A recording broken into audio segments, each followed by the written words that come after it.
സംഖ്യ 6-ാം അധ്യായം. നാസീർ വ്രതം.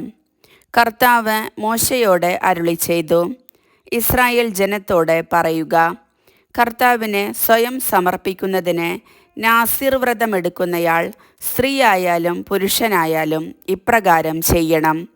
വീഞ്ഞും ശക്തിയുള്ള ലഹരിപാനീയങ്ങളും വർജിക്കണം. അവയിൽ നിന്നുണ്ടാക്കിയ വിനാഗിരി കുടിക്കരുത്. മുന്തിരിയിൽ നിന്നുണ്ടാക്കിയ ഏതെങ്കിലും പാനീയം കുടിക്കുകയോ പഴുത്തതോ ഉണങ്ങിയതോ ആയ മുന്തിരിങ്ങ തിന്നുകയോ അരുത്. വ്രതകാലം മുഴുവൻ മുന്തിരിയിൽ നിന്നുള്ള ഒന്നും കുരുവോ തൊലി പോലുമോ തിന്നരുത്. ക്ഷൗരക്കത്തി വ്രതകാലത്ത് അവൻ്റെ തലയിൽ സ്പർശിക്കരുത്. കർത്താവിൻ്റെ മുൻപിൽ വ്രതമനുഷ്ഠിക്കുന്ന കാലമത്രയും വിശുദ്ധി പാലിക്കണം. മുടി വളർത്തണം. വ്രതകാലം തീരുവോളം ശവശരീരത്തെ സമീപിക്കരുത്. പിതാവോ മാതാവോ സഹോദരനോ സഹോദരിയോ മരിച്ചാൽ പോലും അവരെ സ്പർശിച്ച് അവൻ സ്വയം അശുദ്ധനാകരുത്. എന്തെന്നാൽ ദൈവത്തിൻ്റെ മുമ്പിലെടുത്ത വ്രതത്തിൻ്റെ ചിഹ്നം അവൻ്റെ ശിരസിലുണ്ട്. വ്രതകാലം മുഴുവൻ അവൻ കർത്താവിന് വിശുദ്ധനാണ്.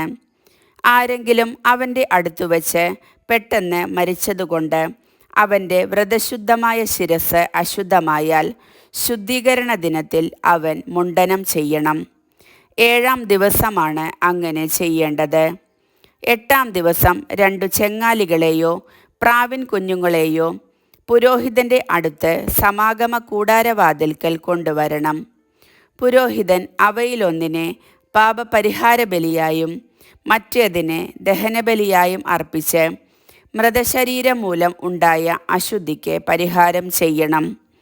അന്നു തന്നെ അവൻ അവൻ്റെ ശിരസ് വീണ്ടും പ്രതിഷ്ഠിക്കുകയും വേണം. വ്രതകാലം മുഴുവൻ തന്നെ കർത്താവിനെ പ്രതിഷ്ഠിക്കണം. അതോടൊപ്പം 1 വയസ്സുള്ള ചെമ്മരിയാട്ടിൻമുട്ടനെ പ്രായശ്ചിത്ത ബലിയായി അർപ്പിക്കണം.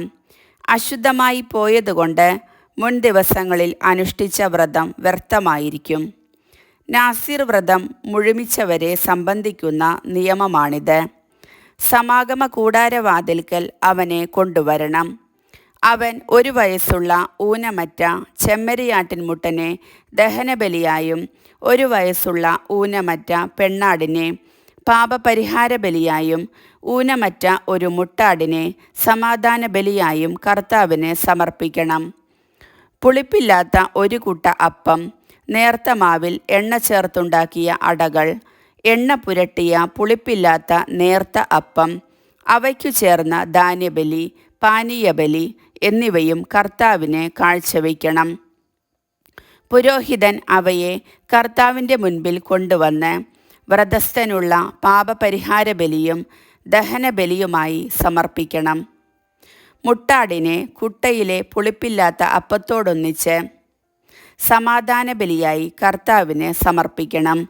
ഭോജനബലിയും പാനീയബലിയും അർപ്പിക്കണം.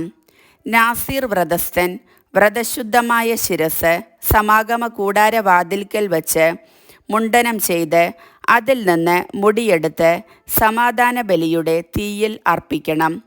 അതു കഴിയുമ്പോൾ പുരോഹിതൻ മുട്ടാടിൻ്റെ വേവിച്ച കൈക്കുറകും കുട്ടയിൽ നിന്ന് പുളിപ്പില്ലാത്ത ഒരടയും നേർത്ത അപ്പവും എടുത്ത് അവൻ്റെ കയ്യിൽ കൊടുക്കണം. പുരോഹിതൻ അവയെ കർത്താവിന് നീരാജനമായി അർപ്പിക്കണം.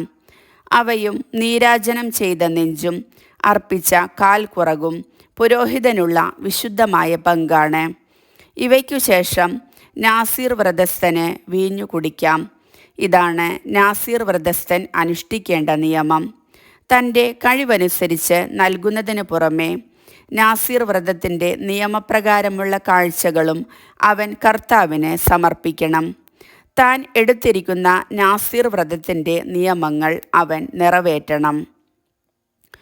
പുരോഹിതൻ്റെ ആശീർവാദം. കർത്താവ് മോശയോട് അരുളിച്ചെയ്തു, അഹറോനോടും പുത്രന്മാരോടും പറയുക, നിങ്ങൾ ഇങ്ങനെ പറഞ്ഞ് ഇസ്രായേൽ ജനത്തെ അനുഗ്രഹിക്കണം. കർത്താവ് നിന്നെ അനുഗ്രഹിക്കുകയും പരിപാലിക്കുകയും ചെയ്യട്ടെ. അവിടുന്ന് നിന്നിൽ പ്രസാദിക്കുകയും നിന്നോട് കരുണ കാണിക്കുകയും ചെയ്യട്ടെ. കർത്താവ് കരുണയോടെ കടാക്ഷിച്ച് നിനക്ക് സമാധാനം നൽകട്ടെ. ഇപ്രകാരം അവർ ഇസ്രായേൽ മക്കളുടെ മേൽ എൻ്റെ നാമം ഉറപ്പിക്കട്ടെ. അപ്പോൾ ഞാൻ അവരെ അനുഗ്രഹിക്കും. കർത്താവിൻ്റെ വചനം.